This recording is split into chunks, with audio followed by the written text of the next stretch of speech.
Bueno, si quieren podemos ir prendiendo las cámaras.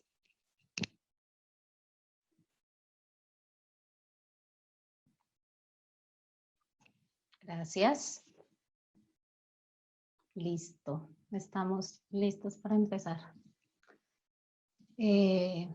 Bueno, buenas tardes a todas las personas que se están conectando a este nuevo webinar. Hoy tenemos un webinar, se llama Una sociedad que cuida, que nos está mostrando el COVID-19 sobre la redistribución del cuidado entre hogares, sector privado y Estado. Este webinar hace parte de una serie de webinars que venimos haciendo entre el Departamento de Economía de la Javeriana, Educación Continua y Core Woman sobre género y COVID. Este ya es el tercero. Y hoy agradecemos especialmente al Observatorio Fiscal de la Universidad Javeriana que participó en la preparación de este webinar. Vamos a hablar de un tema que ha recibido mucha atención desde que empezamos esta situación y es el tema del cuidado. Nos agrada mucho y creo que de las buenas noticias de lo que está pasando es que este tema esté teniendo mucho más eco y que lo estemos hablando todos, porque de alguna forma creo que todas las personas estamos sintiéndolo muy fuerte desde que empezaron las medidas de cuarentena. Para quienes trabajan o para quienes no, se ha intensificado la experiencia en torno al cuidado. Y creo que, bueno, son experiencias diferentes, pero tenemos el común denominador de la carga. Por ejemplo, yo hablaba con una amiga el otro día que me decía que su pausa activa estaba haciendo, ella trabaja, hace teletrabajo, y su pausa activa estaba haciendo ir a lavar los platos, o ir a barrer, o ir a lavar el baño. Otra amiga ayer, por ejemplo, me contaba que a las 11:30 es la hora que los hijos tienen almuerzo entonces, por el colegio, entonces que toda la familia está almorzando a las 11:30 de la mañana y tienen que tener el almuerzo listo a esa hora. Y creo que lo que está pasando ahora es que independiente de todos los contextos, con hijos o sin hijos, con abuelitos pequeños, estamos sintiendo muy fuerte este tema del cuidado y pues claro, pensamos mucho en, por ejemplo, los que tienen hijos pequeños, como lo hacen las mamás solteras, un montón de temas que creo que ahora vamos a profundizar. Ha llegado el punto, había una imagen que estaba por ahí dando vueltas que tenía una mujer con el computador sobre la lavadora, a la izquierda tenía la estufa y estaba mirando que no se quemara, a la derecha la mesa de planchar y el niño desde la cuna. Y en este momento no parece una exageración, o sea, en este momento realmente es lo que estamos viviendo muchas personas. Entonces, esto lo que está haciendo es visibilizar un trabajo que normalmente se mantiene invisible, pero que sucede todo el tiempo, porque no es como que estos niños o estos abuelitos o esta casa no se limpiara el resto del tiempo, siempre se limpia, pero normalmente está más invisible. Y ha sido un recorrido ya largo, creo, del movimiento de mujeres, de la economía feminista y de muchas personas que trabajamos en estos temas, dar a visibilizar este trabajo. Y decimos que es un trabajo precisamente porque nos toma tiempo y nos toma energía de muchas formas hacerlo. Entonces, me imagino que muchas de las personas que están hoy conectadas están quizás bastante sensibilizadas con esta discusión sobre el cuidado, pero no sobra partir de una definición de qué es lo que estamos hablando cuando hablamos de cuidado, porque sobre esto se va a tratar este webinar. Y cuando uno habla de cuidado en el sentido más amplio, finalmente está hablando de todas las actividades que sostienen la vida, que sostienen que todo sucede, que todos veamos nuestras necesidades satisfechas, o sea, no es nada menor y ni siquiera solamente humano. Por ejemplo, las plantas, los animales, nuestras mascotas también se cuidan. Es un trabajo constante de cuidado, que obviamente es mucho y que ha tenido un lugar primordial y ha sido el hogar.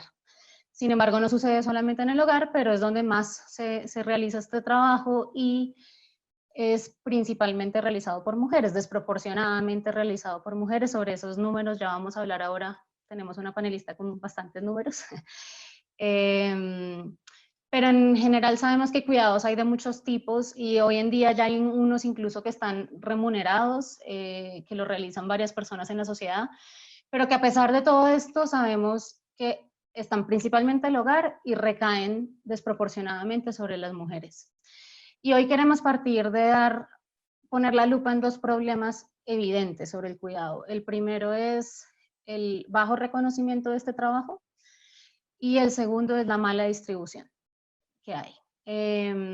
Entonces, eso que siempre ocurre, lo que está pasando es que el COVID ahora nos está ayudando a mostrarlo, pero no es un problema que se va a acabar después del COVID y mucho menos va a solucionarse ahora. Entonces, esta pregunta pues se hace más urgente ahora, pero está súper vigente siempre.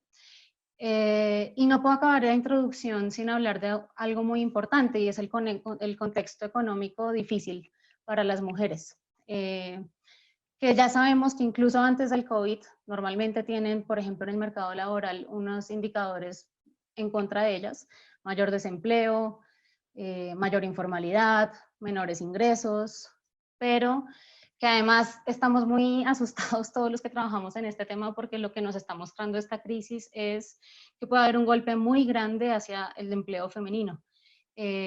Normalmente las crisis económicas afectan a sectores mucho más cíclicos, y en ese sentido los hombres, por ejemplo, pueden sufrir mucho con las crisis económicas, pero esta crisis en particular tiene la característica de que se están frenando y se están viendo muy afectados sectores económicos que emplean a muchas mujeres, como son los servicios, la hotelería, el comercio. Ahí entran, por supuesto, todas las mujeres que trabajan por ejemplo, en trabajo de aseo doméstico, hacen comercio al por menor, y dependiendo de cómo agreguemos estos datos, podríamos estar hablando de entre 3 o 5 millones de empleos que están pues, en riesgo de verse muy afectados por esta situación. Entonces, lo que sabemos es que después del COVID va a haber un aumento del desempleo muy fuerte hacia las mujeres, que puede abrir las brechas que ya existían, mayor pobreza, y todo esto entonces se vuelve como el contexto en el cual sigue sintiéndose el problema de la mala distribución en torno a al cuidado. Entonces, ya con esto, hoy la idea de este webinar es llevarnos a pensar a cómo cuida una sociedad, o cómo es una sociedad que cuida y que logra traer el cuidado al centro, y a pensar en cómo redistribuir y reconocer este trabajo. Tenemos a 4 panelistas que desde diferente trabajo que han realizado pueden ayudarnos también a elaborar un poco esta trenza entre cómo pueden acá participar los hogares, el sector privado y el Estado para reconocer y redistribuir este trabajo. Voy a presentarlo rápidamente porque ya después vamos a pasar uno a uno. Estamos hoy con Karen García, que es asesora de la Dirección General del DANE y es coordinadora del Grupo de Enfoque Diferencial Interseccional. También está hoy con nosotros Ana María Trivín, que es investigadora económica del Banco de la República. Está Luis Carlos Reyes, que es el director del Observatorio Fiscal de la Universidad Javeriana, y Mónica Contreras, que hasta hace poco fue la gerente de PepsiCo para la región andina. A todos ustedes, muchas gracias por participar hoy. Les voy a explicar rápidamente la metodología. Vamos a iniciar con una pregunta dirigida a cada panelista y ustedes tienen 5 minutos para responderla. Después de estas preguntas vamos a tener media hora para discusión abierta entre los panelistas. Les pido que ahí tengamos intervenciones de máximo 3 minutos para que podamos fluir más en la discusión. Y finalmente vamos a dejar media hora para preguntas del público. Esperamos terminar a las 6:30. Al público les pedimos que por favor pongan en el chat las preguntas que tengan, y hay un equipo que las va a estar leyendo y al final las vamos a abordar. Este video está siendo grabado y va a quedar disponible en YouTube, y a todas las personas que se inscribieron se les va a enviar el link del video con las memorias. Y a los panelistas recordarles que por favor podemos mantener las cámaras abiertas siempre, pero el micrófono asegurarnos que lo tengamos cerrados cuando no estemos hablando, para que no haya ruidos de fondo. Entonces, bueno, iniciamos. Karen, una de las características de este webinar ha sido intentar ponerle cifras a estos problemas para dimensionarnos de cómo son, pues. Entonces, por eso queremos iniciar contigo. Ustedes desde el DANE han hecho un trabajo enorme de medir el uso del tiempo. Bueno, ya tienen varios instrumentos para recoger esta información. te hago dos preguntas generales. La primera es, según esa información, ¿quiénes cuidan en Colombia? Y la segunda es estas cifras que nos permiten entender sobre los problemas de distribución y subvaloración del trabajo que hablaba anteriormente. Gracias, Juliana. Muchas gracias a Core Woman y la Javeriana por esta invitación. Estoy muy contenta de estar esta tarde hablando con este distinguido panel sobre este tema que debe estar en el corazón del debate en este momento y que es de mi interés académico desde antes de trabajar en el DANE y ahora pues muy contenta de poder estar participando en la producción y análisis de esta información desde la Oficina Nacional de Estadísticas. Bueno, yo quisiera empezar como mencionando que el instrumento oficial que el DANE utiliza para recoger esta información es la Encuesta Nacional de Uso del Tiempo, que responde específicamente a la Ley de Economía del Cuidado, que es la Ley 1413 de 2010, una ley que es un hito en la región y que es una ganancia de los movimientos sociales de mujeres y de la bancada de congresistas de ese momento y que responde a los lineamientos internacionales de medir el trabajo no remunerado para poder visibilizarlo, porque bueno, en temas de política pública, pues lo que no se mide no se ve. Entonces, quisiera yo que nos fuéramos como con un dato fundamental de este panel y es que de forma agregada las mujeres trabajan 2 horas diarias más que los hombres. Las mujeres tenemos jornadas laborales en promedio de 14 horas con 49 minutos, mientras que los hombres trabajan 12 horas 39 minutos a nivel agregado. Sin embargo, la repartición de estas horas de forma remunerada y no remunerada es altamente inequitativa. A las mujeres de esas casi 15 horas diarias que trabajan, no les pagan 7 horas con 14 minutos. Y a los hombres no les pagan 3 horas 25 minutos. Esto significa que por el trabajo diario de las mujeres, ellas reciben remuneración en el 51% del tiempo, mientras que los hombres reciben remuneración en el 73% de su tiempo de trabajo. ¿De qué se trata el trabajo no remunerado que se mide en el DANE y que se mide en las encuestas de uso del tiempo en el mundo y que corresponden a los lineamientos internacionales de medición de este trabajo para visibilizarlo? Del trabajo doméstico, de cuidados y otros trabajos que son servicios para la comunidad. Entonces, ese trabajo incluye preparar alimentos, mantenimiento de vestuario, limpieza, compras y administración del hogar, voluntariado, cuidado directo físico a otras personas del hogar. Y esto quiere decir que diariamente las mujeres están invirtiendo 7 horas 14 minutos en este tipo de actividades, que es trabajo no remunerado, que es un trabajo altamente especializado, subvalorado, como tú lo decías, y los hombres están invirtiendo 3 horas 25 minutos.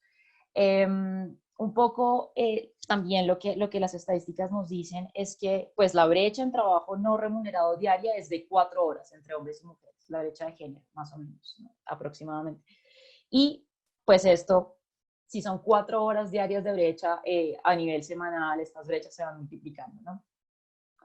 Estas brechas, además, tenemos datos para mostrar que se mantienen en todos los grupos de edad, desde la infancia, desde la franja de 10 a 17 años. Las niñas se gastan aproximadamente 1 hora más en trabajo no remunerado que los niños. Y esta brecha se hace de 5 horas en la franja de 25 a 44 años, donde las mujeres invierten más de 9 horas en este tipo de trabajo, 9 horas 15 minutos, y los hombres 4 horas. Además, estos datos son interesantes cuando se desagrega la población por tipologías de hogar. Por ejemplo, en las parejas, en los hogares en que vive la pareja con los hijos, que es un hogar nuclear biparental, para hablar en términos técnicos, las mamás se gastan 10 horas, 10 minutos en este tipo de trabajo.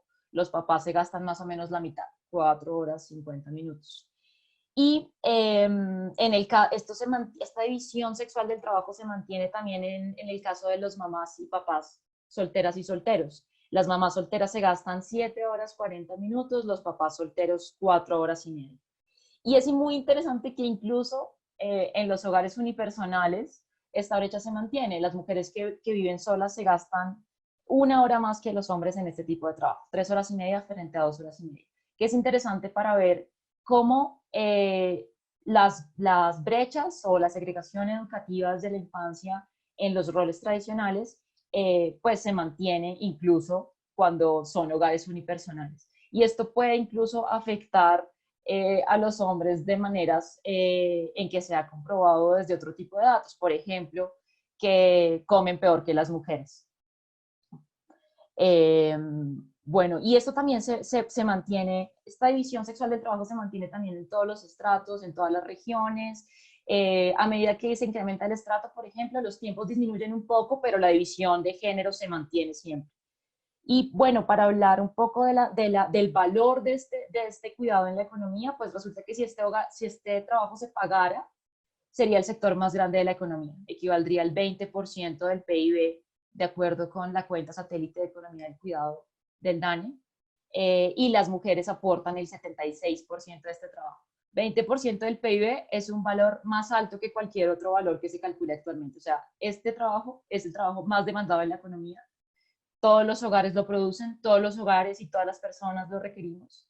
Y es mayor al mayor sector que en efecto se paga, que es el de comercio, que equivale al 17%, es mayor al sector público, es mayor a, al sector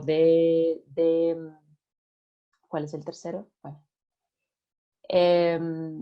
y bueno, un poco esta división sexual de trabajo se sostiene en unos paradigmas culturales que también nos permite obtener datos LENUT. Ya voy a cerrar, ya tengo 5 minutos.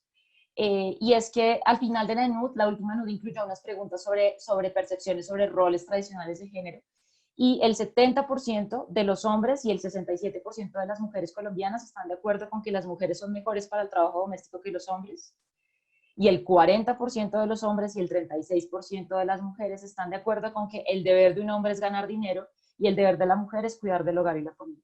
Entonces, en este sentido, pues estos paradigmas culturales que son lentos, que son muy tradicionales, pues se mantienen en todos los grupos de edad también, aunque empeoran en las franjas de mayor edad, ¿no? Son las personas mayores de 65 años tienden a estar más de acuerdo, también las personas de menores estratos socioeconómicos y también las personas en el sector rural tienden a estar más de acuerdo con estos paradigmas sexistas. Bueno, hay un montón de datos en estos temas. Es una fortuna que pues ya se cuente con esta medición en Colombia. Resaltar que en México, por ejemplo, esto se medía desde la década de los 90 y es la ley la que hace que en Colombia se comiencen a medir estos temas.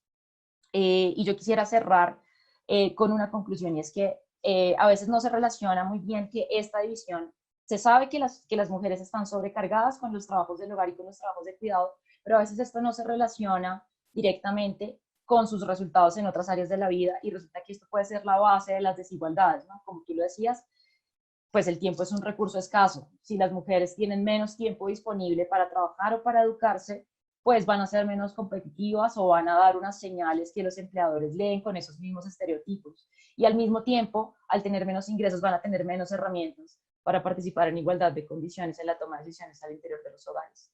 Entonces, esto es una estructura que se retroalimenta en las relaciones sociales de género.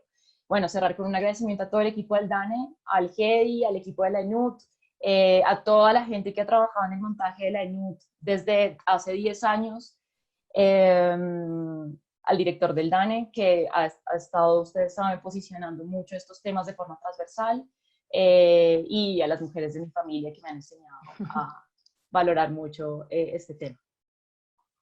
Gracias, Karen, y de paso gracias al DANE a través tuyo, porque ha sido excelente la colaboración que hemos podido tener con ustedes, y como tú lo decías, si estas cifras no se nombran, no se ve el problema. Y es increíble pensar, por ejemplo, que una encuesta de uso del tiempo, que hoy en día afortunadamente existe en muchos países ya, no existiera nunca antes, y que habríamos, cómo visibilizamos todo este problema si no tuviéramos esa herramienta. Entonces, me alegra mucho poder partir por ahí. Luego vamos a volver a algunos temas que mencionabas, pero rescato por ahora uno, y es el tema de los paradigmas culturales y los roles tradicionales. Finalmente, el cambio de las normas sociales, que es un tema que sé que va a ser importante hablar a raíz de la coyuntura del COVID. Voy a seguir entonces, por favor, con Ana María. Ana María, las cifras que nos estaba compartiendo Karen son cifras que se recogieron antes de mundo COVID, antes de mundo cuarentena, en un mundo como lo recordábamos.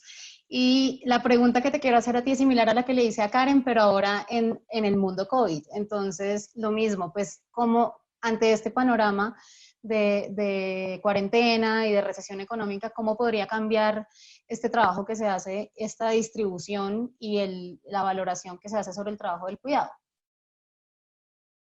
Bueno, Juliana, muchas gracias por la invitación. Yo vivo en carne propia el tema del cuidado porque tengo una hija de 7 y uno de 4 años. Y pues estamos ante una crisis que es muy diferente, es una crisis de salud en donde estamos todos metidos dentro de la casa y los niños no tienen colegio, no hay jardines y no hay universidades. Bueno, no es que no haya, hay, pero virtual, y eso lo hace una carga adicional.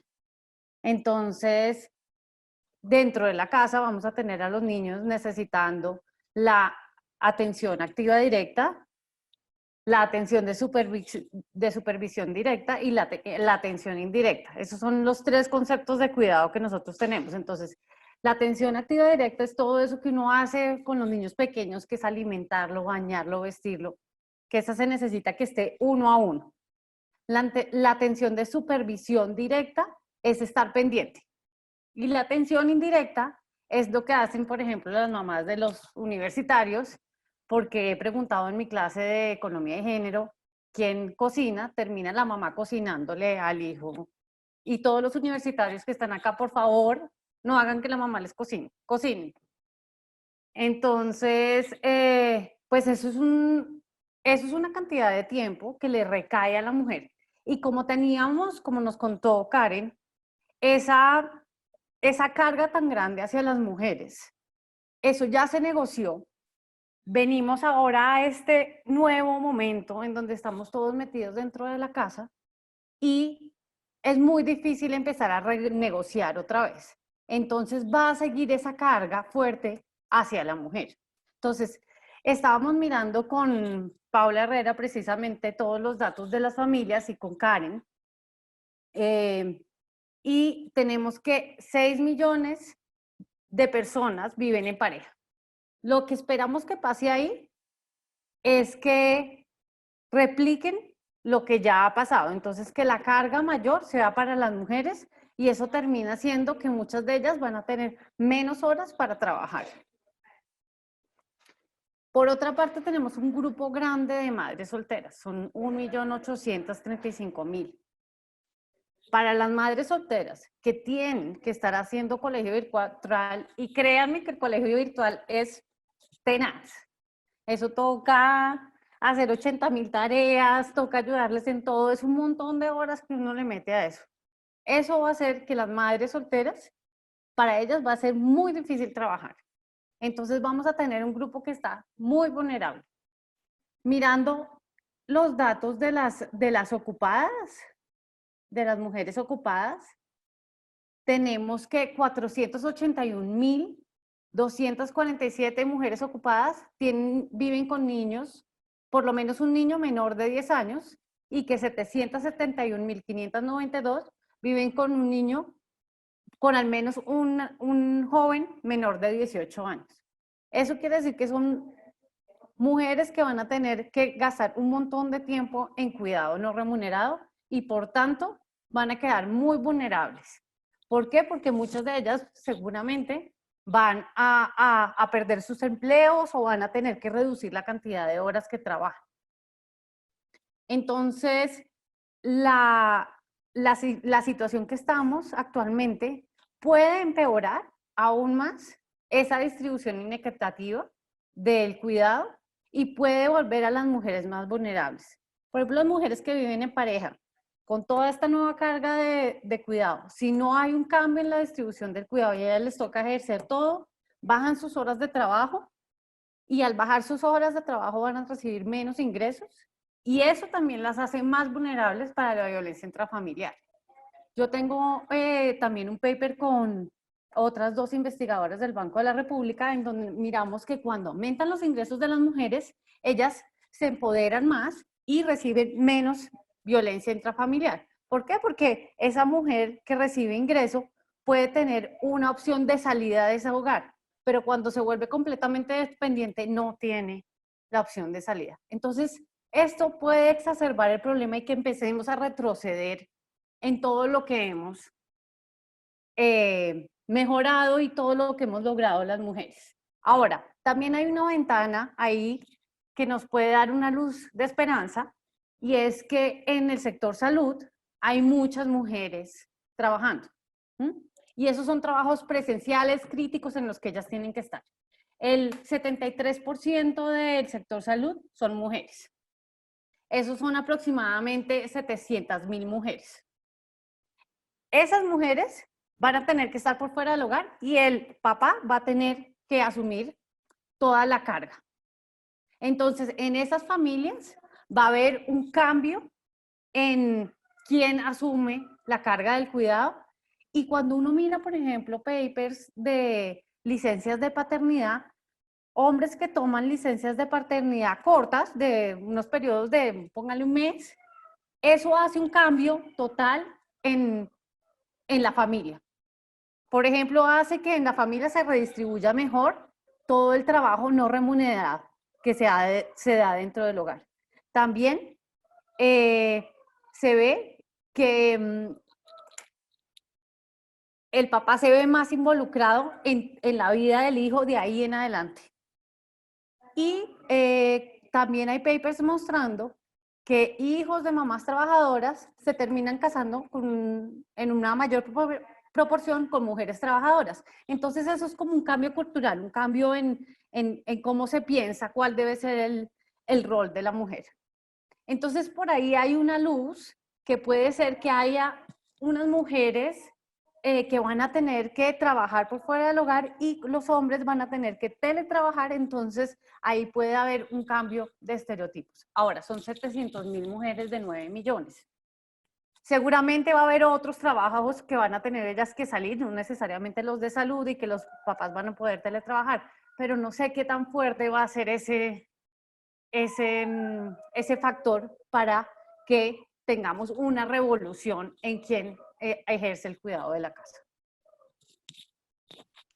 Gracias, Ana María.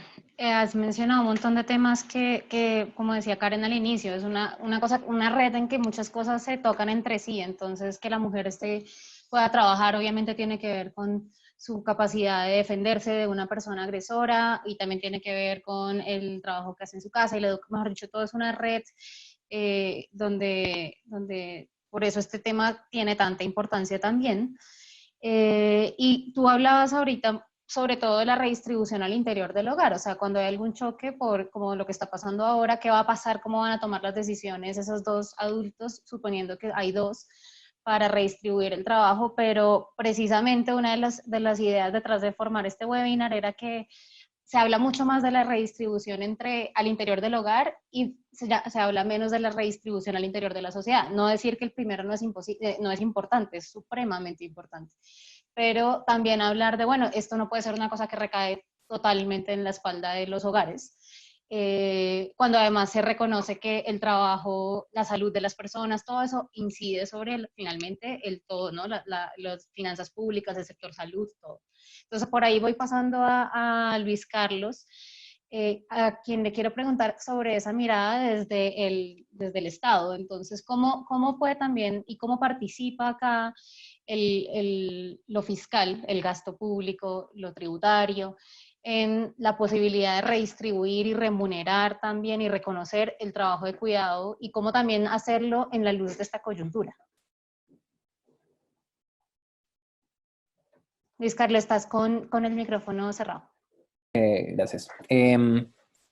Vale, no, pues muy interesante lo que nos mencionaban las dos primeras panelistas. Sí, entonces con esto tenemos el planteamiento de un problema muy fuerte de inequidad entre quienes proveen el cuidado y los demás participantes en la economía, quienes proveen el cuidado siendo mayoritariamente mujeres. Y entonces, ¿qué hacemos en esto en términos de política pública? Una parte clave ahí, que la mencionaba inicialmente Karen, es el reconocimiento, ¿no? O sea, el hecho de que en Colombia estemos midiendo la magnitud del trabajo del cuidado es el primer paso para empezar a formular políticas públicas al respecto. Em, la coyuntura de la pandemia en medio de la que estamos, yo creo que es útil de pronto para nosotros que tenemos la fortuna de hacer teletrabajo, de tener un buen nivel educativo, una serie de cosas para darnos cuenta de que nos está tocando un pedacito de esa cosa que es una realidad para la gran mayoría de la población con o sin pandemia, ¿sí? El hecho de que el trabajo del cuidado lo estemos viendo un poco más presente ahora, eh, no nos debe distraer de que esto para todo el mundo está pasando todo el tiempo, o sea, a menores niveles de ingreso, más pronunciado va a ser esto, y entonces ahí surge la pregunta de listo, ¿cómo podríamos abordar este problema desde un punto de vista de políticas de, pues tanto de tributación como de gasto público? Em, entonces, veámoslo, o sea, algo tan sencillo como pensar en la variable a la hora de formular políticas públicas ya hace una diferencia importante. Entonces, ahorita, ¿qué tipos de alivios se están planteando para los hogares en medio de la crisis sanitaria? Una de ellas ha sido el alivio de los servicios, del pago de servicios públicos, pero pensemos, por ejemplo, la falta de internet de alta velocidad para todos los colombianos que tenemos en este momento, cuando le estamos pidiendo a la gente que los niños no vayan al colegio. Entonces, ahí primero hay unas inequidades tremendas, ¿no? La cantidad de niños que pueden asistir virtualmente al colegio es pequeña comparada con el resto de la población colombiana. Eh, pero más allá de eso, incluso cuando uno tiene esa posibilidad, el no tener buenas herramientas de conexión es trabajo de cuidado adicional que recae sobre los cuidadores, que son usualmente mujeres. Entonces, empezar a ver esas variables. Algo que se ha mencionado que puede perdurar cuando se acabe esta crisis es eso de que estamos creando una serie de mecanismos para hacer transferencias monetarias a las familias más vulnerables. Y eso, por ejemplo, más de una persona ha planteado que esto puede ser el inicio de algo como una renta básica universal. Em, y yo quiero destacar lo importante que es esta política para muchas cosas, pero especialmente para temas del cuidado. Porque cuando tenemos una población de cuidadoras, que es principalmente femenina, que además en Colombia ha tenido acceso a poca educación, que ha tenido acceso a pocas oportunidades, el trabajo del cuidado es muchas veces la única opción que tiene. Y ese trabajo se realiza al interior de la familia, y pues uno no se puede salir de una familia tan fácil como se puede salir de un trabajo que no le gusta, ¿sí? Si creamos un colchón en el cual las personas que están en una situación familiar pues que por alguna razón no es óptima, si creamos un colchón en el cual la gente pueda salir y diga, listo, no me tengo que aguantar estas condiciones, no me tengo que aguantar este trato, la renta básica universal proveería una manera de apoyar a las personas que hasta ahora han estado solo en el sector cuidado y que por alguna razón necesitan hacer una transición, ¿sí? Entonces, bueno, hay más cosas que podríamos hablar, pero yo quiero destacar esta porque es bastante realista que estos mecanismos adicionales de transferencia que estamos creando con la pandemia sean algo que se perpetúe y una razón adicional para promover algo tipo renta básica universal es esta, que le da mucha más oportunidad de elección a todos y a todas, y especialmente a quienes trabajan en el sector cuidado y hasta ahora no han tenido otras oportunidades. Gracias, Luis Carlos.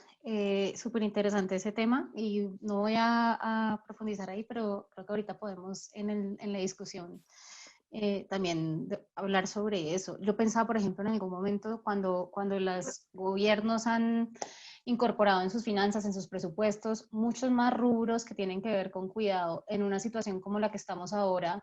Lo que está pasando de las transferencias habría sido como coger ese mismo rubro que usted se gastaba de la señora que cuida allá a los viejitos, como sucede con algunos sistemas, y pasémoslo a una transferencia directa pues para equilibrar un poco ese tiempo que entonces ahora va a haber de más. Creo que esas transferencias detrás tienen pueden dar varias luces cómo abordar este tema desde lo público.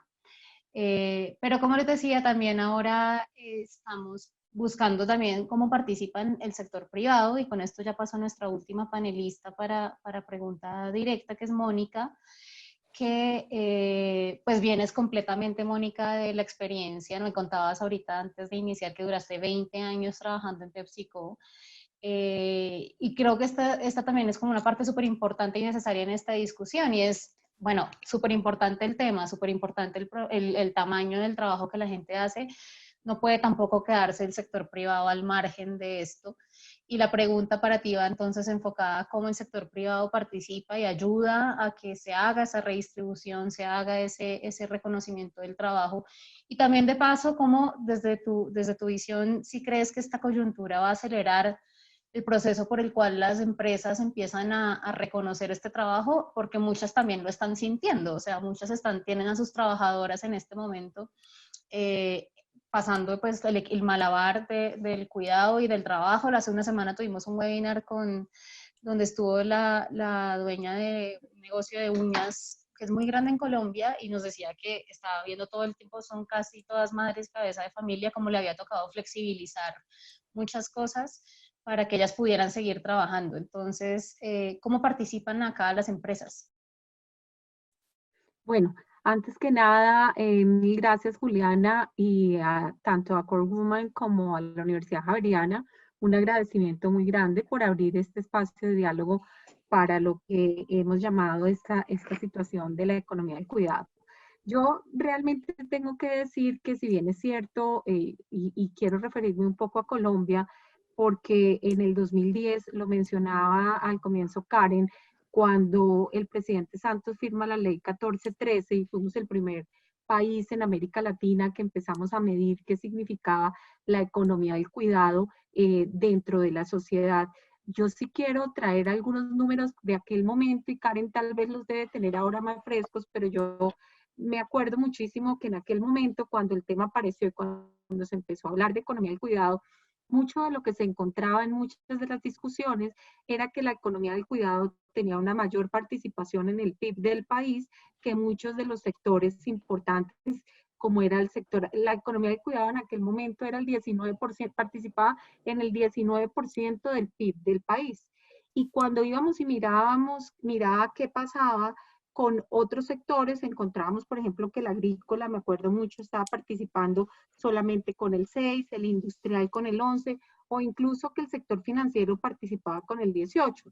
Y muchas de las preguntas que nos hacíamos en aquel momento es, ok, entonces, ¿cómo reconocer la economía del cuidado casi como un sector productivo de nuestra sociedad, entendiendo su altísima participación en el Producto Interno Bruto del país, y cómo darle un manejo diferente para que realmente tenga la relevancia que hoy en día tiene? Y creo que sobre eso, hoy en día, tanto empresa privada, y por eso quiero empezar por ahí, como lo público, tenemos todavía una tarea fuerte que es seguir elevando mucho más desde lo público, creo, por lo que significa la contribución en lo que es el país, que desde lo privado. Ahora, déjame decirte desde lo privado, que fue la pregunta que me hiciste, ¿cuál ha sido la contribución? Yo creo que en la medida en que el sector privado está buscando siempre que al interior de las empresas empiece a ganarse con programas de diversidad e inclusión, donde población femenina y masculina participen en el mismo porcentaje a lo largo de toda su cadena productiva, que el porcentaje en el que participan, que en el porcentaje que tienen hombres y mujeres en la sociedad, el sector privado empieza a hacer lo propio. Y yo quiero resaltar muchísimo eso, porque en los últimos años se ha venido trabajando muchísimo en cómo asegurar una mayor participación femenina al interior de las compañías, pero no solamente desde el punto de vista de las actividades propias o de frontline, o como esa línea básica donde uno las encuentra muchas veces a las mujeres, sino ganar realmente penetración y participación a lo largo de toda la cadena. Entonces, creo que el gran rol que ha tenido el sector privado es empezar a entender y empezar a abrir puertas para que mujeres y hombres tengan las posibilidades de igualdad de condiciones al interior de sus empresas, ¿de acuerdo? Entendemos desde la empresa privada que en muchos de los casos el rol de la mujer, y creo que ya lo han mencionado, lo mencionaba Ana María, lo mencionaban muchos de los que están aquí, traen tareas adicionales. Y para eso también desde la empresa privada se han generado programas de flexibilidad, programas, incluso muchos de los temas que hoy tenemos de teletrabajo o muchos de los horarios flexibles, en principio se empezaron a crear solamente para mujeres, pero con el tiempo se empezaron a instaurar para el total de la población, entendiendo que tenía que suceder en un tema no solamente exclusivo para la mujer, porque entonces tú empezabas a contribuir a la economía del cuidado de una manera distinta, sino que tenía que ser en igualdad de condiciones para los dos, para mujeres y para hombres. Y eso es algo en lo que hoy se trabaja muy fuerte. Encontramos posibilidades de tener horarios flexibles, tanto de ingreso como de salida, que creo que es una herramienta muy importante que se está dando en el país. Dos, durante las licencias de maternidad, pues ya sean licencias de maternidad para mujeres y hombres, y creo que eso hace una gran diferencia, porque empieza a hablarse muchísimo también del rol de lo que empieza a pasar ahí. Y yo creo que es muy importante hablar de las nuevas masculinidades. Ana María decía, ojalá que los estudiantes que están en sus casas estén cocinando hoy en día. Yo creo, Ana María, que ese debe ser el deber ser, pero para que eso pase, las mujeres tenemos que apoyar las nuevas masculinidades. Las mujeres tenemos que empezar a dar ese rol activo al género masculino para que empiecen a contribuir de manera conjunta en las actividades. Y para eso, a todas las mujeres que me escuchan y a todas las que están aquí, yo sí creo que desde lo que significa el ser mujer, hoy en día es una ventaja competitiva al interior de las empresas, al interior de la sociedad, pero las mujeres tenemos que dejar de lado un poco el creer que si no asumimos las actividades del cuidado, no van a estar bien hechas. ¿De acuerdo? Porque nosotros en muchos de los casos somos un poco culpables de lo que eso pase, de que eso pase. Entonces también tenemos que dejar un poco de lado al entender que hoy en día tal vez tenemos un montón de estereotipos, nacimos de esa forma, crecimos de esa forma, pero nuestro rol en la sociedad actual es empezar a entender que hay nuevas masculinidades en las cuales hay interés de que ambos contribuyan, porque cuando ambos contribuyen en igualdad de proporción, está clarísimo que los resultados que se obtienen son extraordinarios, son mejores. Entonces yo invito muchísimo a ese tema y lo invito a lo largo de todo el proceso.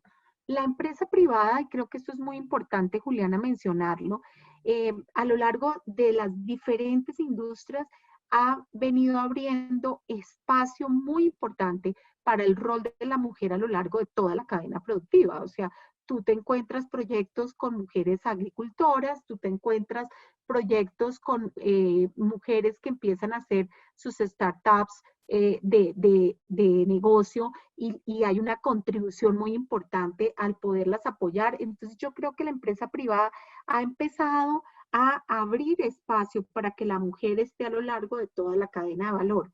Pero está en nuestras manos, desde las manos de lo que significa los líderes, quienes estamos enfrente de las organizaciones, que generemos los espacios de flexibilidad, los espacios de balance para que las realmente puedan tener una presencia tal vez un poco diferente en lo que significa los trabajos o la forma en cómo se quieren desempeñar, pero también la invitación es a entender que eso no debe ser solamente para las mujeres, sino para mujeres y hombres, y a las mujeres ayudarles a entender que la economía del cuidado no es una economía dedicada a la mujer, sino definitivamente dedicada a la pareja.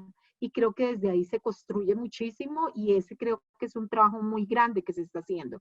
Ahora, la economía del cuidado en la empresa privada, pues creo que de cara al COVID no quisiera cerrar sin hablarlo, porque creo que hoy en día vemos en las compañías que realmente están prestando servicios, que nos están dando alimentos, que desde el sector agrario, desde el sector comercio, desde el sector de distribución, desde consumo masivo, vemos que realmente la empresa tiene que trabajar por el cuidado de sus colaboradores. Los colaboradores en las empresas pasan muchísimo más tiempo en muchos de los casos que lo que pasan en sus hogares. Entonces, es función de los líderes, es función de la organización preocuparse por el cuidado de sus colaboradores para que todos los que van a nuestros puestos de trabajo puedan volver en las mismas condiciones a sus casas. Y eso, para garantizar eso, es fundamental. No importa que estemos en COVID lógicamente mucho más, pero en momentos de no COVID, la economía del cuidado de las empresas y del sector privado es muy alto, porque garantizar que no hayan accidentes de trabajo, garantizar que no haya ningún incidente que ponga en riesgo la vida de un colaborador es parte del trabajo que se hace al interior de la empresa, y garantizar que así como llega el colaborador pueda volver a su casa, pueda volver a su hogar, es parte de lo que la empresa privada hace muy fuerte, trabaja muy fuerte y educa muy fuerte a los colaboradores al interior de la empresa para que así suceda. Entonces creo que siempre la empresa privada ha tenido en la empresa privada siempre ha habido una relevancia muy grande en lo que significa el cuidado del colaborador, indistintamente que sea hombre o mujer, porque economía del cuidado también se puede ver desde esa manera, desde garantizar que nuestra gente llegue en una buena condición y regrese en una buena condición a sus hogares y a su familia. Bueno, Mónica, muchas gracias a todos los panelistas ya que nos ayudaron a iniciar esta conversación con las respuestas a cada pregunta. Yo voy a retomar algunos puntos que salieron y luego abro para que participen, pueden pedir la palabra y tomen 3 minutos, pero creo que salieron 2 temas por lo menos muy grandes. Un tema es lo cultural y lo que tiene que ver con las normas sociales y lo que tiene que ver con lograr ese cambio de chip y de mentalidad, como ya todos los panelistas lo dijeron, sobre cómo se distribuye mejor este trabajo y que no seamos para siempre las mujeres las que estamos a cargo de esto. Y salieron también unas cosas ya sobre lo concreto. Yo tengo algunas preguntas, pero las voy a decir abiertas y por favor participen según ellas y con lo que quieran agregar también. Pero, por ejemplo, cuando hablaba Luis Carlos bueno, un primer paso es que ya tenemos una encuesta que mide el uso del tiempo, eso ya es una forma de reconocer este trabajo. ¿Qué tanto se usan finalmente el uso del tiempo? ¿Qué tanto terminan siendo esto un insumo? Porque, por ejemplo, a mí me pasa a veces que trabajamos en estos temas de género, que siento que sé que existen ya un montón de herramientas, pero que después cuando salimos a hablar con colegas o en seminarios es como que siguen estando invisibles y nosotros lo utilizamos entre nosotros. Entonces, bueno, reconozcamos el hecho de que ya hay una encuesta. ¿Cómo hacemos para que se utilice más? Está también la discusión que ya mencionaste, Luis Carlos, sobre las transferencias. ¿Cómo podrían estas transferencias en el futuro imaginarse como una herramienta para precisamente el reconocimiento de esta parte del trabajo y también cómo hacerlo de una forma que no ocurran efectos no deseados, como puede ser lo de algunos programas de transferencias monetarias que recaían, por ejemplo, sobre la mujer, es el caso de Familias en Acción, y que puede tener unos efectos también ahí no previstos. Desde el lado de las empresas, creo que lo más evidente, Mónica, es el tema, bueno, las políticas de flexibilización, pero por ejemplo también cómo pueden ser las empresas. Yo alguna vez tuve la oportunidad de entrar a una empresa bien grande en Colombia y me acuerdo de estuve ahí en la hora del almuerzo y el comedor, yo decía, wow, qué delicia yo alguna vez trabajar en algún lugar que me dé almuerzo, porque dejaría de preocuparme, paso mucho tiempo pensando en qué voy a comer. Entonces, la oferta directa por parte de las empresas, ¿cómo podría también imaginarse? Esa es otra pregunta que se me ocurre. Y finalmente, volviendo ya a lo público, por ejemplo, ¿cómo hacer para que se planee desde una urbanidad con género también? Que reconoce, por ejemplo, cuáles son los trayectos que las mujeres hacen en las ciudades, reconociéndolos. Yo me acuerdo que alguna vez conocí un estudio muy interesante de una profesora de la Universidad de Chile, Paola Girón, donde pintaba con unas infografías cómo eran los recorridos de una familia varias familias, cogieron a varias familias en Santiago de Chile y sus recorridos por la ciudad. Y era impresionante ver así como el recorrido de la mujer salía, iba, dejaba a los niños, luego volvía a dejar a la otra en el colegio, volvía a la casa, dejaba el carro, luego se iba a trabajar, por la tarde iba. Era una araña sobre la ciudad, mientras que el recorrido del esposo era súper lineal, ¿no? Entonces era como del punto A al punto B y volvía a la casa en la tarde. Entonces, en ese caso, por ejemplo, hablábamos sobre cómo se planean los sistemas de transporte, porque todo esto también tiene que ver cómo participa el Estado en reconocer este trabajo.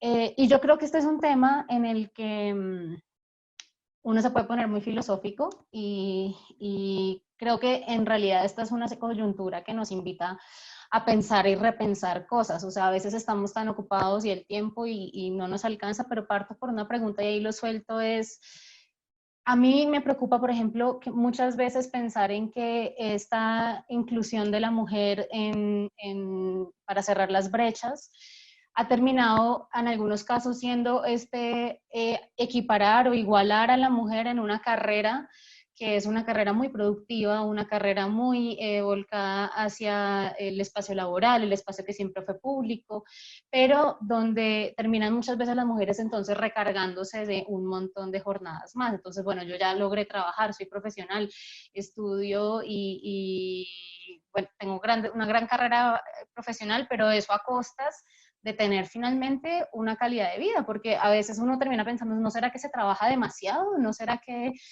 cómo sería pues finalmente una sociedad que en algún momento tiene un valor mucho más puesto también en el cuidado, en el estar con la familia, en el estar pendiente de otros? ¿Y cómo se materializaría eso en nuestra vida laboral, en nuestras familias, lo que las empresas le piden a las personas? Entonces dejo esa pregunta que sé que es un poco filosófica, pero siento que este es un momento en el que uno tiene que hacerse este tipo de preguntas. ¿Alguien quiere tomar la palabra de entrada? El primero que quita el micrófono. Yo si quieres, yo si quieres arranco con un tema que creo que nosotros no podemos seguir diseñando una sociedad de acuerdo con ese rol de que la economía del cuidado tiene que ser únicamente para la mujer, ¿sí? Entonces, cuando te oigo el caso de Chile, cuando te oigo, la gran pregunta es, ¿qué tenemos que hacer para asegurar que hay una igualdad en lo que significan las funciones?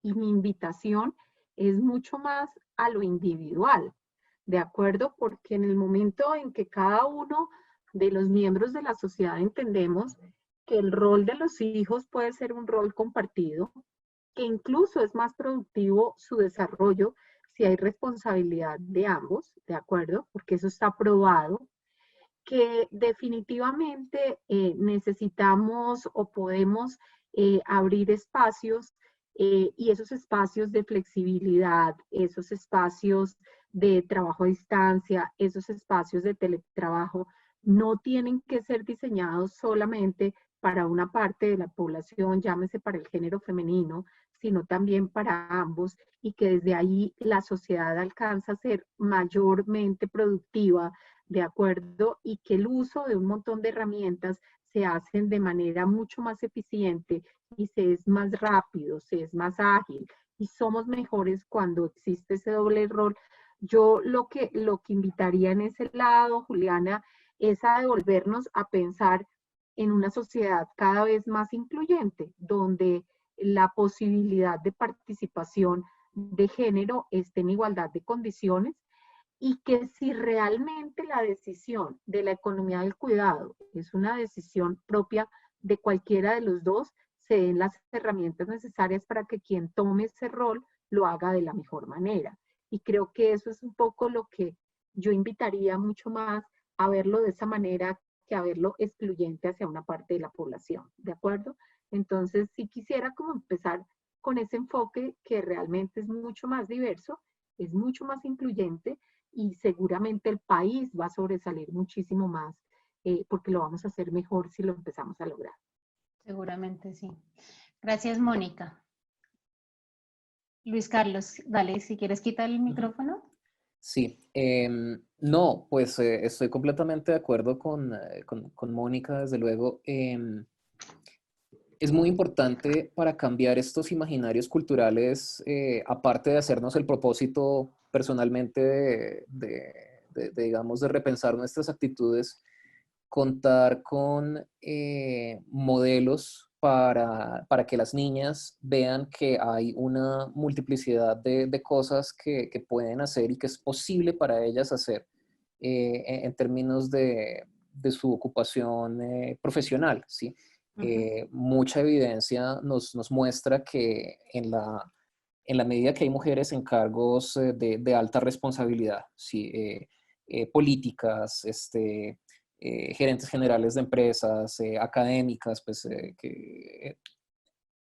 hecho de ver gente, y esto aplica no solo a las mujeres, sino también a miembros de grupos minoritarios, el hecho de ver gente como uno en posiciones destacadas y en carreras interesantes, aparte de las tradicionales, cambia la percepción no solo de las niñas que están aspirando a esos cargos o a ese tipo de carreras, sino que también cambia la percepción, lo ha mostrado la investigación, de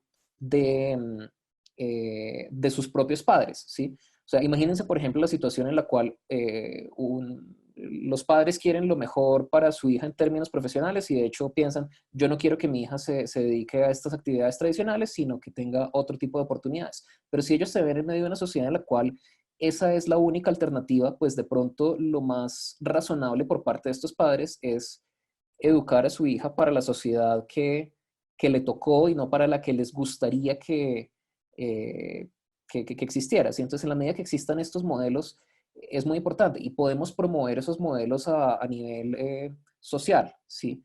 Entonces, el hecho de tener medidas que impulsen el liderazgo de mujeres en todos estos campos es supremamente importante. Esto mejora el cuidado no solo en cuanto a que, digamos, ofrece alternativas diferentes al cuidado, sino que en la medida en que las alternativas al cuidado para las mujeres sean bien remuneradas, sean carreras, digamos, muy deseables, las que después, o sea, mejor dicho, en la medida que el cuidado sea una elección, no va a ser una actividad inherentemente mala o indeseada, sino pues es esto o lo otro, pero en la medida en que las alternativas sean mejores, eso mejora el cuidado. Entonces, son muchas razones para promover digamos, que las mujeres estén en todas estas posiciones que inspiren a las generaciones que siguen detrás de nosotros.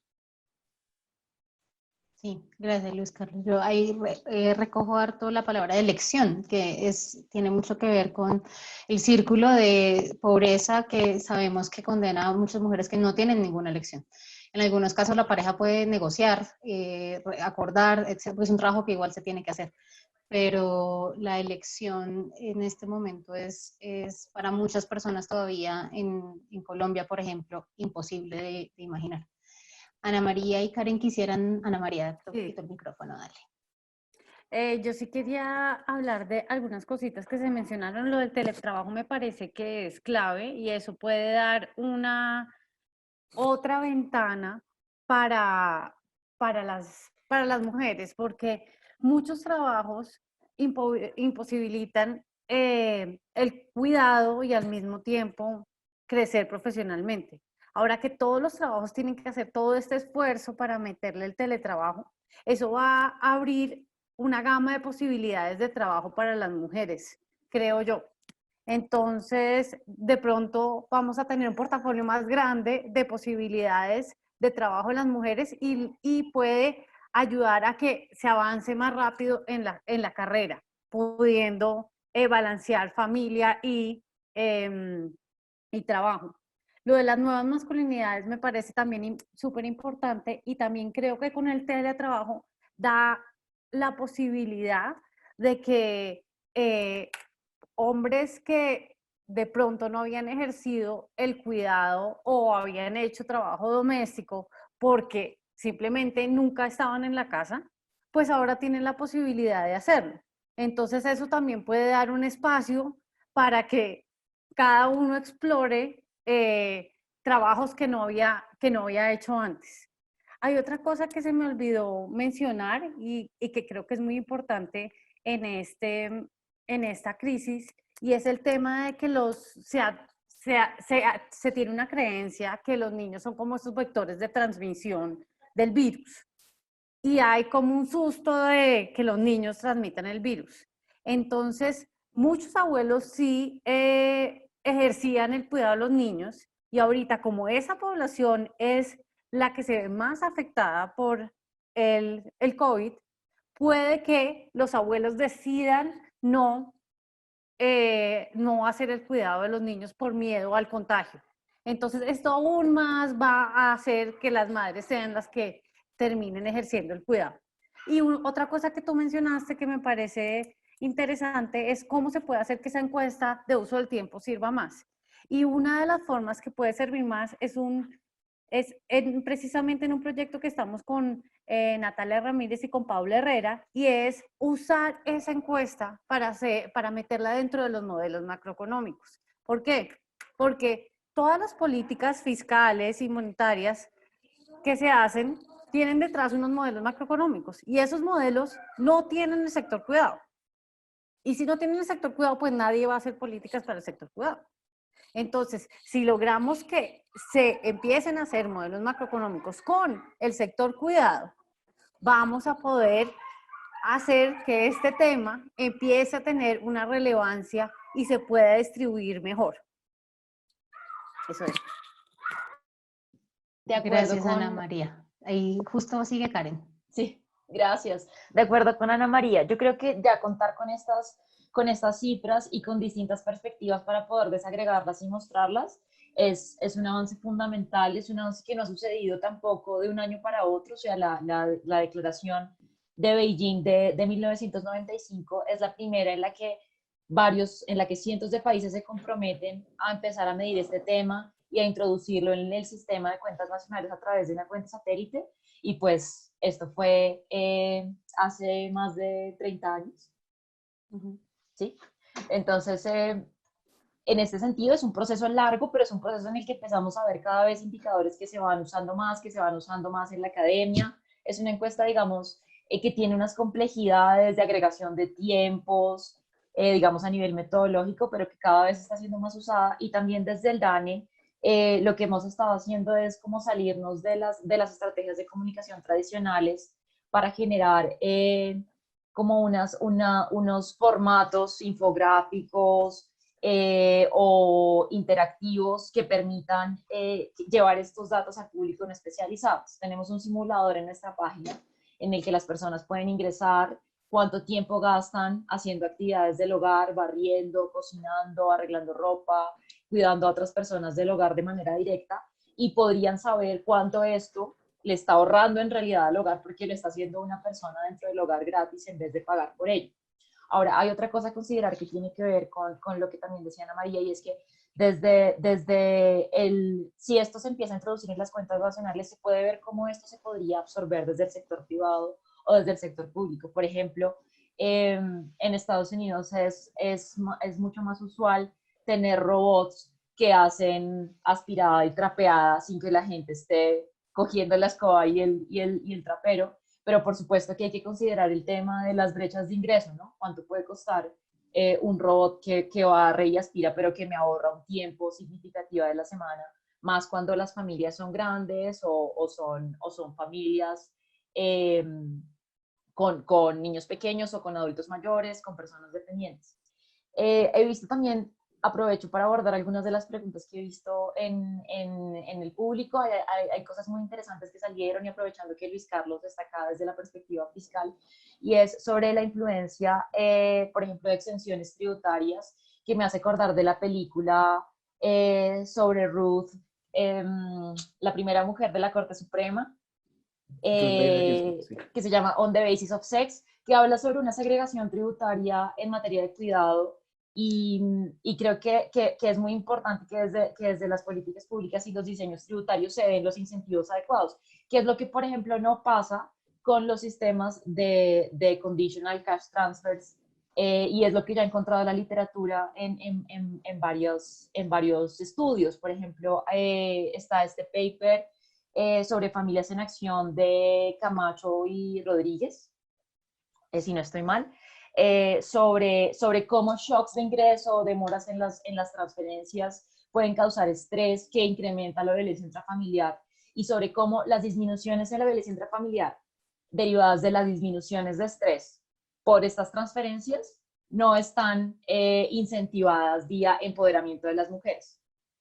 Eso también se encuentra, por ejemplo, en México, en las transferencias condicionadas, como que cuando las mujeres son las que reclaman las transferencias, hay una instrumentalización. Entonces hay que tener mucho cuidado como con estos programas y cómo podrían reforzar patrones de género, cómo podrían reforzar roles tradicionales asociados al cuidado. También hay un libro de Tara Cookson, que tiene una firma de consultoría feminista canadiense que se llama Ladysmith, sobre toda una revisión cualitativa de conditional cash transfers en el mundo, que muestran cómo empeoran el bienestar de las mujeres, les aumentan su tiempo de trabajo porque tienen que cumplir condicionamientos para poder aplicar a las transferencias condicionadas. Entonces creo que aquí pueden haber muchas externalidades no vistas desde las relaciones tradicionales de género, que ahorita que estamos diseñando intervenciones con mucha rapidez para hacer frente a la crisis, van a tener que tenerse en cuenta. Gracias, Karen.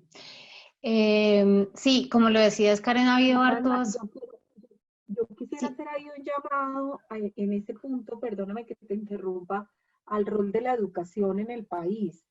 Yo creo que otro de los factores claves de acuerdo para que la economía del cuidado definitivamente las posibilidades sean diferentes está en el rol de la educación, y creo que nos tenemos que asegurar, hablar ahorita en Estados Unidos, claro, de robotización.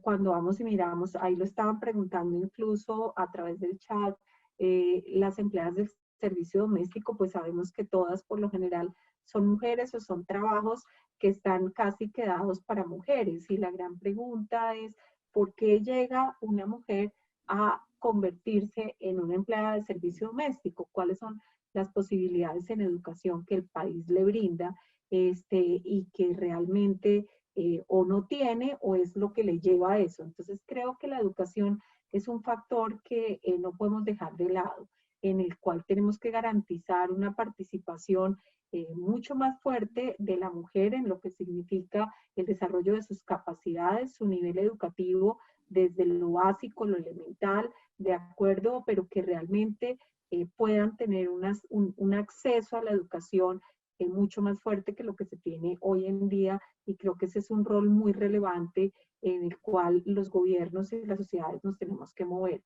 La empresa privada puede hacer mucho en generar escuelas de enseñanza y demás, pero garantizar una educación básica está en manos de nuestra sociedad, de nuestro gobierno. Sí, Mónica, gracias por ese punto, y ahí yo aprovecho también para hacerle énfasis, y es, por ejemplo, nosotros también desde investigaciones que hemos hecho, encontrando que los sesgos inconscientes que finalmente están totalmente relacionados con como nuestro rol que vamos a jugar en nuestra familia, con quien nos casamos en la sociedad, etcétera, están totalmente atravesados por cómo nos criamos. Y por ejemplo, es increíble, pero hay estudios ya mostrando que a los 6 años ya niños y niñas tienen una autopercepción diferente sobre sus capacidades en torno a las carreras que son consideradas las carreras necesarias para ser brillante, pues por ejemplo como las ingenierías, las STEM finalmente. Y también la evidencia de que estos niños se ven, pues adquieren estos sesgos desde la crianza que le dan los profesores. Finalmente son los mismos adultos quienes transmiten estos mismos sesgos. Entonces, ahí hay un tema súper esencial. Creo que cuando hablamos de que hay un cambio cultural que hay que buscar, son tantos frentes en un sistema súper complejo que nos va construyendo en cómo nos desarrollamos, que por todos los frentes hay que buscar una acción. Como lo decías, Karen, ha habido un montón de preguntas. Yo estoy acá recogiendo algunas de las que se han hecho. Entonces, voy a empezar de pronto por una que quedó medio en el aire ahora que Karen habló, y es para Luis Carlos, y es cómo podría, o si más bien, si podría una renta básica universal tener ese efecto de reforzar estereotipos de género en el hogar. Y yo le agrego una cosa, ¿qué habría que imaginar de esta renta entonces para evitar que estas cosas, como la evidencia que Karen ya nos compartía, suceda? Sí, bueno, es una muy buena pregunta. Karen se refería particularmente, si mal no entiendo, a los efectos paradójicos que puede tener la condicionalidad de muchas de estas transferencias. En la medida en la que hacer X o Y me represente una transferencia, pues yo voy a hacer más de X o Y. Entonces imaginémonos, por ejemplo, una renta que estuviera, por ejemplo, una renta para cuidadoras, ¿sí? Eh, pues va a ser un incentivo para demostrar que yo soy cuidadora, eh, pues la mejor manera de demostrarlo es seguirlo siendo. Si eso podría tener un efecto a corto plazo, pues bueno, porque es una remuneración monetaria de las cuidadoras, pero a largo plazo dejaría a la gente ahí. Entonces, por eso es que la herramienta de una renta no condicionada es mucho más interesante, porque una renta no condicionada le permite a la gente, pues dado que no hay una condicionalidad con la cual cumplir, desarrollar sus capacidades de la mejor manera posible. Ahora, ¿qué pasa? Y quiero enfatizar mucho esto porque es un error, pero persistente de todas las políticas de transferencia que tenemos en Colombia. Y es que tenemos unos incentivos para que la gente se quede en una situación de pobreza, o por lo menos de aparentar pobreza, eh, y eso no tiene que suceder en general con las transferencias, simplemente es un mal diseño de nuestras políticas colombianas, ¿sí? Entonces, ¿qué pasa? Digamos que yo le voy a dar un subsidio a las personas que ganan menos de X plata. Generalmente ese X plata le encontramos un proxy que es el Sisbén, ¿sí? Pero entonces, menos de tantos puntos del Sisbén, 200.000 pesos en transferencia, por decir cualquier cosa.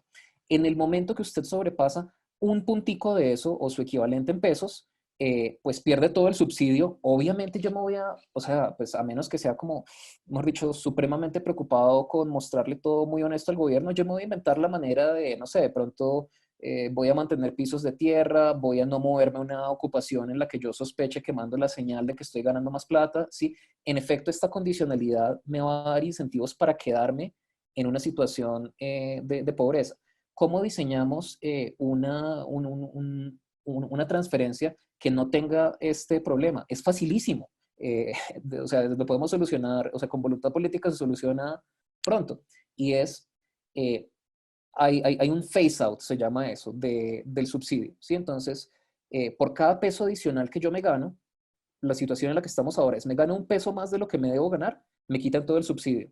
No, entonces por cada peso que yo me gane, me quitan, por decir algo, medio peso de subsidio o una tercera parte de peso del subsidio.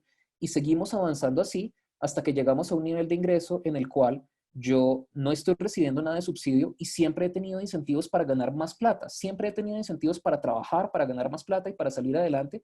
Y en medio de todo esto he recibido un apoyo de la sociedad que además no he estado condicionado ni a que yo sea cuidadora, ni a que yo tenga tal puntaje del Sisbén, ni a que yo sea desplazado, ni a un montón de cosas, ¿sí?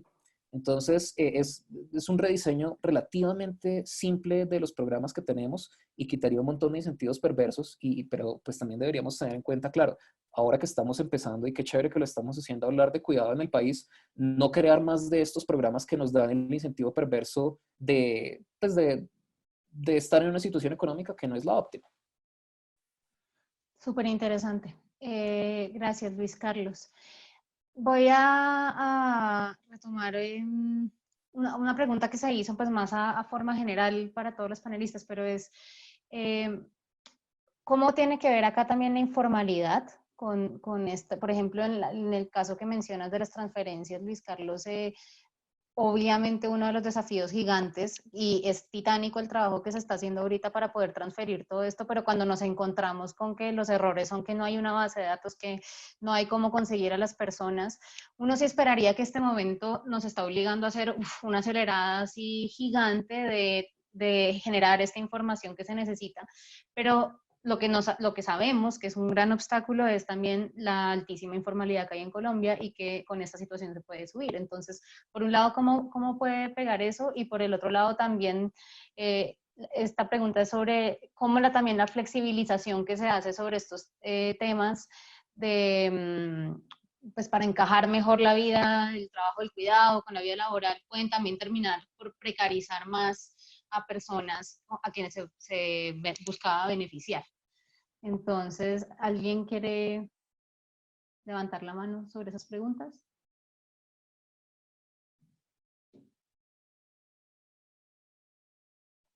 Yo quiero decir algo que está relacionado y es precisamente pensando en esas mujeres, madres solteras que van a tener esta carga tan fuerte del cuidado.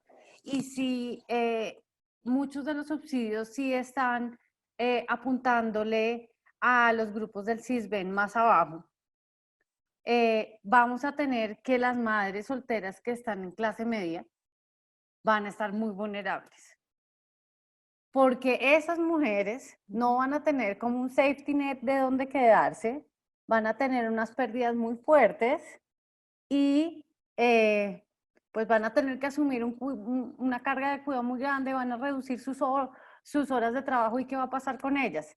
Creo que es un grupo muy vulnerable, hay que ponerle especial cuidado y cuando se tomen las decisiones de política pública se tenga en cuenta este grupo. Ahí te devuelvo la pregunta de María por una que te hicieron a ti, digamos, dirigida.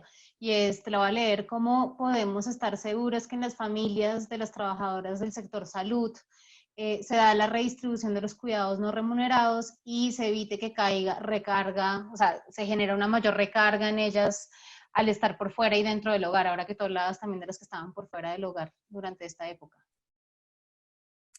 Pues no puedo garantizar que los papás de esas familias vayan a tomar el cuidado, pero lo que sí creo es que las mamás que trabajan en salud, de esas 73% de trabajadoras del sector de salud, no van a poder hacer ni siquiera el doble shift porque es que no van a tener tiempo. Esas personas están 24/7 trabajando. De alguna manera van a tener que alguien más asuma el cuidado. Y si pasa acá, no sé qué tanto pase, porque uno lo ve digamos, yo lo veo con mis papás, que a ellos les da un poco de miedo que uno pensara eventualmente visitarlos con los niños. No sé si todas las familias están igual y están pensando lo mismo, y en familias donde se estaba pidiendo a las abuelas que asumieran el cuidado, también ya esas abuelas no van a estar, entonces pues finalmente pues sí le toca al esposo, no hay nada más que hacer. Pero pues eso lo tenemos que ver en el uso del tiempo que espero que no salga tan lejos. Va a ser interesante intentar entender el cambio. Yo sobre ahí eso. tal vez añadiría un punto. La empresa privada ha venido trabajando muy fuerte en incentivar el programa de guarderías, bien sea con la creación de guarderías en sus propios facilities o bien a través de un subsidio de guarderías que se le da a los colaboradores, hombres o mujeres, para garantizar que durante el periodo que están elaborando en las organizaciones, pues ese colaborador esté tranquilo que realmente su hijo está en una condición bastante cuidada y él puede dedicarse realmente a lo que significa la actividad propia del trabajo. Entonces yo sí creo que desde ese rol la empresa privada puede jugar, desde esa parte la empresa privada puede jugar un rol activo en generar esos espacios en donde por lo general uno u otro necesitan el apoyo y necesitan el soporte del cuidado o de la actividad para cuidar bien sea al hijo, al familiar, al mayor y demás. Creo que desde ahí se pueden también hacer programas que van al mismo nivel, como son los programas de flexibilidad de los que también hablé y que realmente contribuyen a mucho. Ahora, con la pregunta que se hacía desde el punto de vista de la informalidad, pues yo creo que, y el tema de por qué se llega a la informalidad en el país, yo creo que el tema es igual para hombres y mujeres.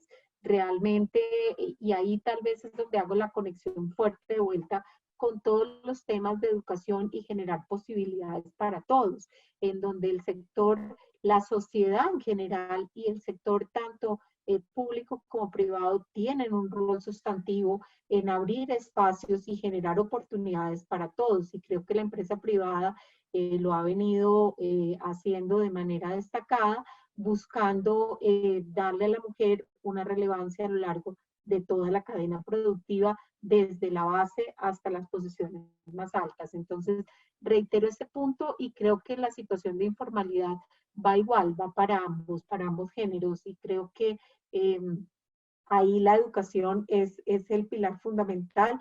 Y lo decía Ana María, el tema de políticas públicas empieza a jugar un rol muy relevante para que definitivamente desde política pública se empiecen a trabajar programas que incentiven los trabajos de una manera distinta y empecemos a formalizar actividades que hasta hoy en día han sido formales. Gracias, Mónica.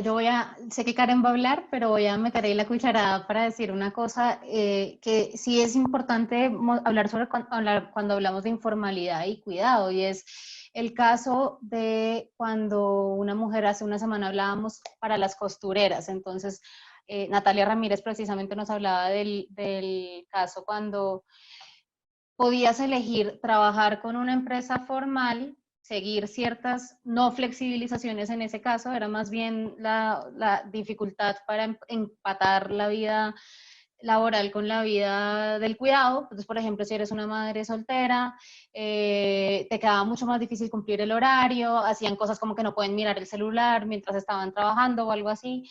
Entonces, algunas tomaban la decisión de, yo sabe que más bien me muevo para un lugar donde tengo más flexibilidad para poder estar pendiente de mis hijos, llevarlos al colegio, llegar a cualquier hora, y ese lugar era informal. Entonces, creo que ahí se abre como una ventana, que no sé cuántos estudios existan sobre el tema, pero donde hay un cruce. Y ahora sí, Karen, cuéntame. Gracias, Juliana. Pues yo quiero decir tres cosas. Una sobre el shock. En realidad esto que está sucediendo es un shock sobre las redes de cuidado que se habían logrado tercerizar fuera del hogar, ¿no?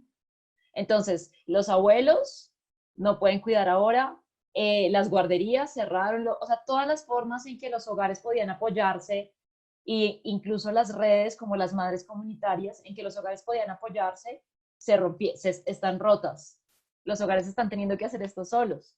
Y dentro de los hogares, quienes han cumplido esta función social a expensas de la disponibilidad de su tiempo son las mujeres, ¿no? Entonces, al final esto es como un poco una conclusión de esta conversación que estamos teniendo. Y un poco para entrar en un tema que estábamos hablando por estos días con Paula, es sobre las madres comunitarias. Ellas pues viven de esta tarea, están focalizadas en los programas del ICBF, de donaciones en especie, de mercados, pero pues están sin trabajar. Este también es un sector de interés. Sobre el sector salud, creo que puede ser muy interesante, de hecho, en esta tanda de papers de COVID que han salido, así, de los que hablaba Ana María, hay uno que salió en marzo, que se llama The Impact of COVID-19 on Gender Equality. Les puedo mandar ahora la referencia exacta, que dice que un poco la redistribución de cargas va a depender de qué tan fuerte tienen los hogares interiorizados estos roles tradicionales de género. Entonces puede pasar que en estos hogares en donde las mujeres trabajan en sectores que no van a dejar de demandarse, como el de salud, y los hombres trabajen en sectores que son teletrabajables o que pierdan su trabajo, pues los roles invierten si no hay pues un strong feeling hacia los roles de cuidado. Pero también puede incentivar comportamientos muy adversos. Por ejemplo, este feminicidio que se presentó en Italia, de una médica que su novio la asesinó porque no quería que fuera a trabajar porque pensaba que lo iba a contagiar. Creo que a medida que esos roles, al final esos paradigmas culturales van a incidir mucho en línea con lo que dice Mónica, que son cosas educativas que se pueden desaprender o que desde ya podemos empezar a cambiar en la forma como educamos a los niños y las niñas, van a incidir mucho en cómo se redistribuyan las cargas por sectores. Y sobre el tema de informalidad y con respecto al anuncio de los sectores que se van a reactivar, tenemos que considerar también que pues, el sector de construcción es más del 90% masculino, el sector de manufactura es un poco más distribuido, pero aún no se han anunciado los renglones específicos que se van a reactivar. Pero esto, pues por supuesto, va a reforzar que va a ser el hombre el que sale a trabajar y las mujeres que usualmente en esas capas socioeconómicas que emplean a los hombres de construcción se dedican a sectores de servicios personales que representan contacto directo, seguramente no van a poder salir a trabajar. Esto podría entrar a reforzar unos patrones en estos hogares. Y bueno, y además mencionar que son hogares, que son sectores en que los niveles de informalidad también son altos, tanto en términos de tamaño empresarial, que es el término que usamos en el DAN, el término oficial, como en términos de seguridad social. Y bueno, y aquí pues hay mucha tela para cortar en informalidad, pero ya cierro. Gracias, Karen. Si alguien quiere agregar algo más, dale, Luis Carlos, Sí. para después ya cerrar. Bueno, yo quiero aprovechar para hablar de un nexo improbable, pero realmente importante entre economía del cuidado y política fiscal. Algo que pues ya mencionaba era la importancia del cuidado de los niños, de las guarderías. En últimas, o sea, es muy bueno que la industria privada apoye a este tipo de actividades, pero en últimas esto es un bien público por la siguiente razón, y es que como lo dice Nancy Folbre en un paper ya como de los años 90 del American Economic Review, los niños son un bien público, y una de las razones por las cuales los niños son un bien público es porque ellos son los que van a sostener el sistema pensional cuando todos estemos intentando jubilarnos, ¿sí?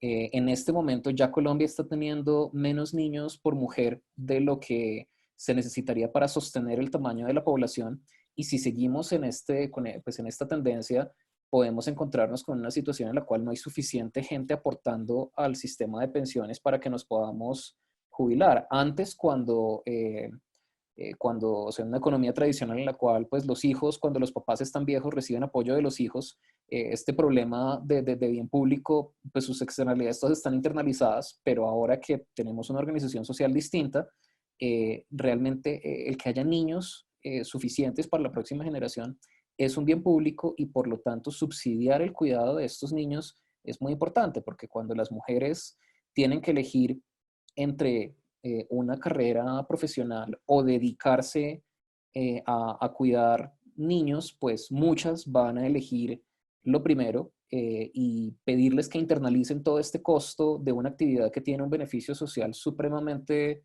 alto, pues primero es injusto, y segundo no va a ser sostenible. Yo todas las discusiones que veo sobre el sistema pensional que se meten al tema de sostenibilidad dicen, estamos teniendo menos niños y nos toca planear para eso, fin de la historia, pero nunca llegan a una de las razones, y es que el cuidado de los niños es un factor muy importante para decidir si tener más niños o no.